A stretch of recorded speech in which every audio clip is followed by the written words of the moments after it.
სახელმწიფო უსაფრთხოების სამსახურის მიერ ბოლო 2 დღის განმავლობაში საქართველოს სხვადასხვა რეგიონში ჩატარებული რამდენიმე ღონისძიების შედეგად 13 სხვადასხვა სისხლის სამართლის საქმეზე დაკავებული და პასუხისგებაში მიცემულია 29 პირი. ამის შესახებ სუსის უფროსის პირველმა მოადგილემ ლაშა მაღრაძემ ბრიფინგზე განაცხადა.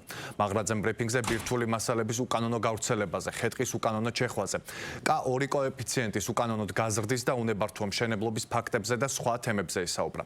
მისივე თქმით, კვლავ სერიოზულ მოწვევად რჩება ეგრეთ წოდებული შუარგოლის კორუფცია. თემაზე ჩვენი ჟურნალისტი ანა ბროლაძე მუშაობს, რომელიც ახლა პირდაპირ ეთერში გვიერთდება. ანა, დეტალებს ველით შენგან.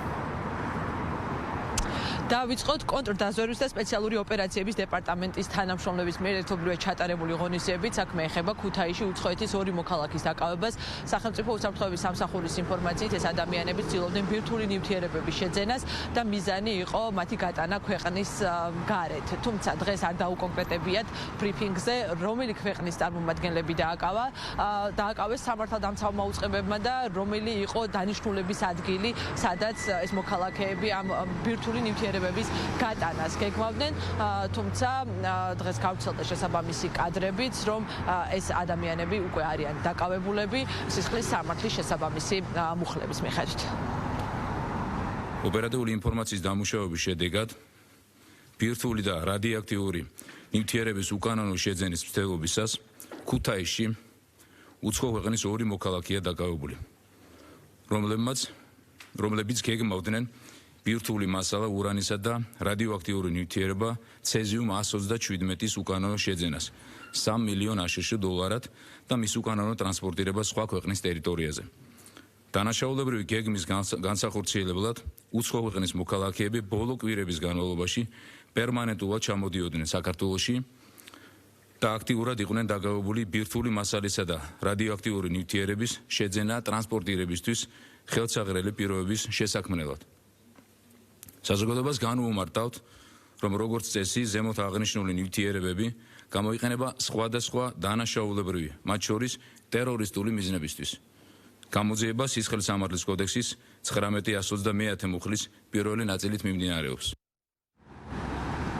რაც შეეხება დანარჩენ დაკავებულ 27 მოქალაქეს, ისინი საქართველოს მოქალაქეები არიან და სხვადასხვა რეგიონში აიყვანეს ისინი სამართალდამცავმა უწყებებმა სხვადასხვა სისხლის სამართლის საქმეებთან დაკავშირებით და ეს სისხლის სამართლის საქმეები ეხება როგორც ხეტყის უკანონო მოპოვებას, რომელზეც ყველაზე მეტი 12 პირი არის დაკავებული, ასევე მაგალითად ბათუმსა და ლაგოდეხში ქრთამის აღებას, კოეფიციენტის გაზრდის ფაქტებზე, ასევე ქრთამის აღებას, მოკლედ ჩამონათვალი და მიმართულებები არის საკმაოდ ვრცელი და დღეს სახელმწიფო უსაფრთხოების სამსახურში ხაზგასმით აღნიშნეს, რომ მიუხედავად შესაბამისი უწყებების აქტიური ძალისხმევისა და ბრძოლისა კორუფციის წინააღმდეგ, მაინც გამოწვევად რჩება ეს მიმართულებები და სუსი მოუწოდებს ყველას, რომ თავი შეიკავონ გადაცდომებისგან, ვინაიდან სახელმწიფოს რეაგირება ყველაფერთან დაკავშირებით იქნება საკმაოდ ოპერატიული და აქტიური.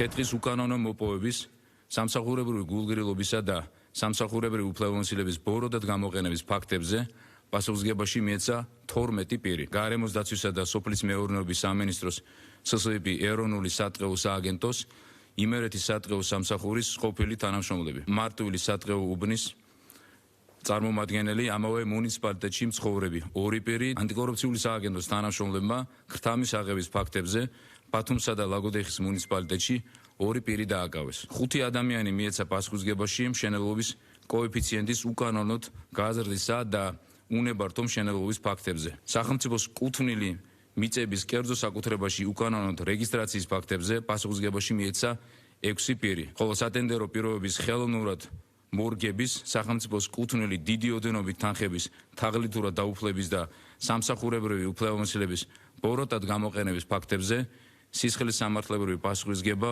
2 მოქალაქეს მოუწია. მიუხედავად ბოლო თვეების განმავლობაში კორუფციის წინააღმდეგ ბრძოლის უპრეცედენტო მასშტაბისა, კვლავ სერიოზულ გამოწვევად რჩება ეგრეთ წოდებული შუარგოლის კორუფცია.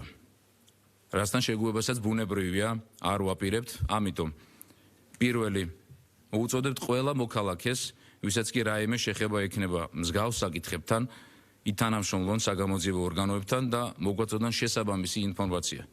მეორე, ადამიანებს, რომლებსაც ჯერ კიდევ უჩნდებათ სურვილი თავისი მდგომარეობა ბოროტად, მატერიალური უპირატესობისთვის გამოიყენონ, ვაფრთხილებთ, რომ კანონის დარღვევის ნებისმიერი ფაქტი იქნება გამოვლენილი და მას მოყვება შესაბამისი მკაცრი სამართლებრივი რეაგირება. თამამოდ შეგვიძლია განვაცხადოთ, რომ სახელმწიფო უსაფრთხოების სამსახურის დღევანდელი რესურსი აბსოლუტურად განსხვავებულია. ბოლო თვეების განმავლობაში გატარებული შიდა რეფორმების, საკადრო ცვლილებების, მატერიალურ-ტექნიკური რესურსების გაუმჯობესების ხარჯზე თვისებრივად გაძლიერდა უწყების შესაძლებლობები.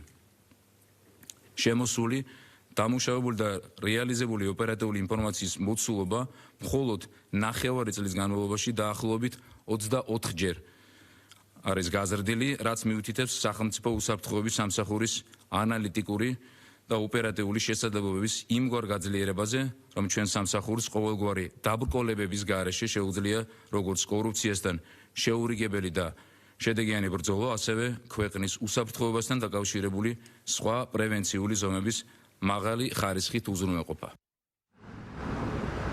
ჩვენ დღეს სახელმწიფო უსაფრთხოების სამსახურში მოვისმინეთ გაფრთხილება და მოწოდება საზოგადოების მიმართ და ასევე ინფორმაცია, რომელიც მიაწოდეს ამ შემთხვევაში მედიების მეშვეობით, ასევე საზოგადოებას, რომ 13 სისხლის სამართლის საქმესთან დაკავშირებით 29 პირი, მათ შორის უცხოეთის 2 და საქართველოს 27 მოქალაქეა დაკავებული. მადლობა, პირდაპირ ეთერში ანა ბროლაძე საუბრობდა.